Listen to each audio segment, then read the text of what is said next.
आज की कहानी है नादान सास। अंजलि की शादी बड़े परिवार में होती है। ससुराल में अंजलि की सास इंदिरा, ससुर मोहन, साथ में ननद कृतिका और छोटा बेटा कानन जो अभी कॉलेज की पढ़ाई कर रहा था। अंजलि की शादी के बाद पति कार्तिक विदेश नौकरी के सिलसिले में चला जाता है और फिर वापस लौट के नहीं आता। और इस दौरान अंजलि ससुराल की सारी जिम्मेदारी संभाल लेती है। ऐसे में अंजलि नौकरी भी करती है और घर का सारा काम भी देखती है। लेकिन घर में अंजलि की किसी से नहीं बनती थी। ससुराल में होकर भी उसके साथ हमेशा एक पराये जैसा व्यवहार होता। ऐसे में बस एक देवर ही था जो अपनी भाभी को समझता था और ये भी जानता था कि बड़ा भाई विदेश पैसा कमाने गया है, क्योंकि उनके पिता मोहन एक रिटायर्ड वर्कर थे। भाई कार्तिक ने ही पहले से घर की सारी जिम्मेदारी संभाल ली थी और जब खुद का घर भी नहीं था तो बड़े भाई कार्तिक ने ही नौकरी करके एक घर भी लिया। और जब फैमिली बड़ी थी तो घर का खर्चा चलाना बहुत मुश्किल था, क्योंकि मोहन के पास अपनी कोई जमीन जायदाद नहीं थी। ऐसे में परिवार की जरूरत पूरी करने के लिए कार्तिक शादी के 2 महीने बाद ही विदेश चला जाता है और अंजलि ससुराल में अकेली सब कुछ संभाल रही होती है। अंजलि सब समझती थी, इसलिए वह अपने पति को अपने पास रोकने के बजाय उसका पूरा का पूरा साथ दे रही थी। ऐसे में एक दिन सास इंदिरा अपनी बहू से कहती है, ना जाने इसने मेरे बेटे को क्या पट्टी पढ़ाई है। शादी के 2 महीने बाद ही मेरा बेटा मुझसे दूर हो गया। पर माँ, भाई की हालत आप सब जानते ही थे। कितनी मुश्किल से उन्होंने सब कुछ मैनेज किया। अब परिवार के लिए, अपने फ्यूचर के लिए वो विदेश नौकरी करने चले गए, तो उसमें भाभी की क्या गलती। भाई ने अपने बारे में ना सोचकर हमेशा हमारे बारे में सोचा। लेकिन अब उनकी शादी हो गई है, अब कल उनकी खुद की फैमिली होगी, तो उनके लिए कुछ तो सोचते ना वो।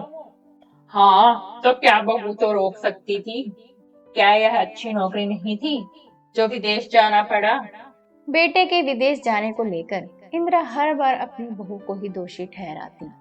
इतने में अंजलि घर का काम खत्म कर अपने ऑफिस के लिए निकल रही होती है तो देवर कहता है कि वह उसे कॉलेज जाते हुए रास्ते में छोड़ देगा। और ये देख बहन कृतिका चलने लगती है।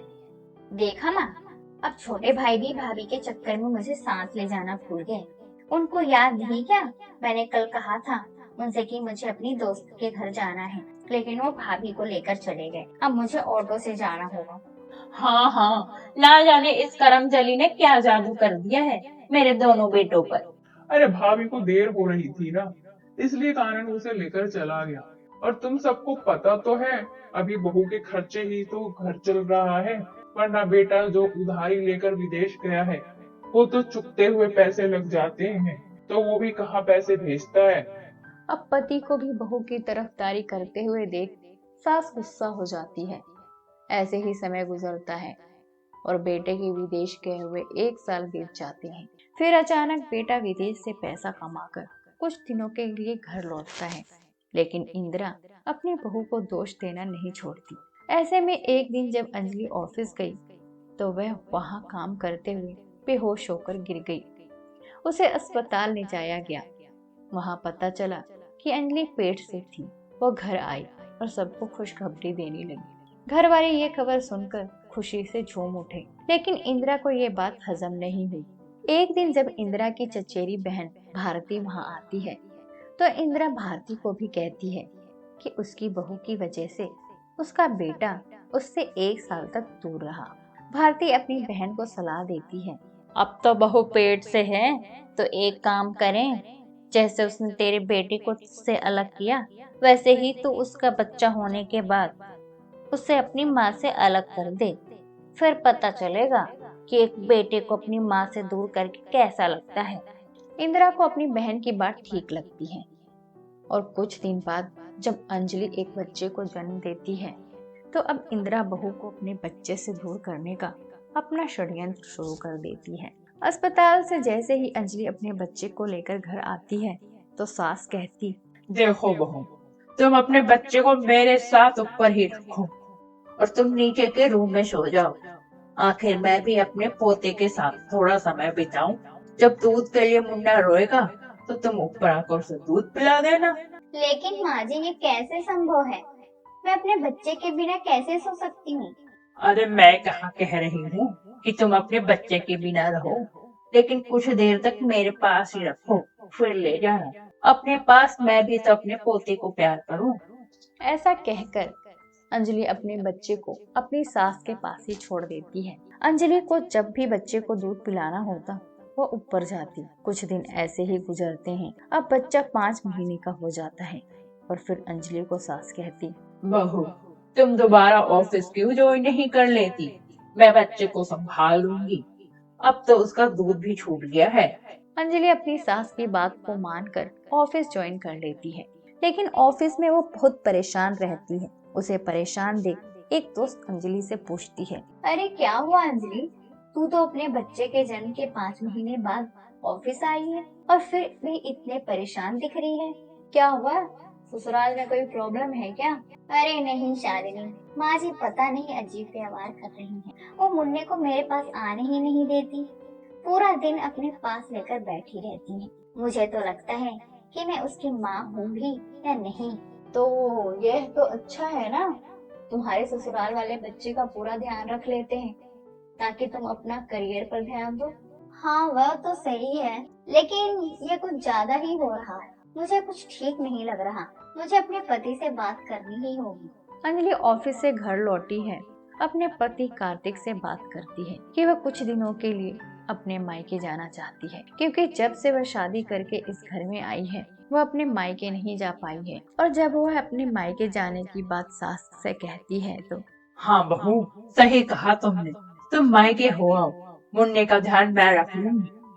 कार्तिक को भी ले जाओ और कुछ दिन आराम से रहकर फिर ससुराल आना। मुन्ने की चिंता बिल्कुल मत करना। लेकिन ये क्या बात हुई, मैं अपने बच्चे के बिना अपने मायके कैसे जाऊँ?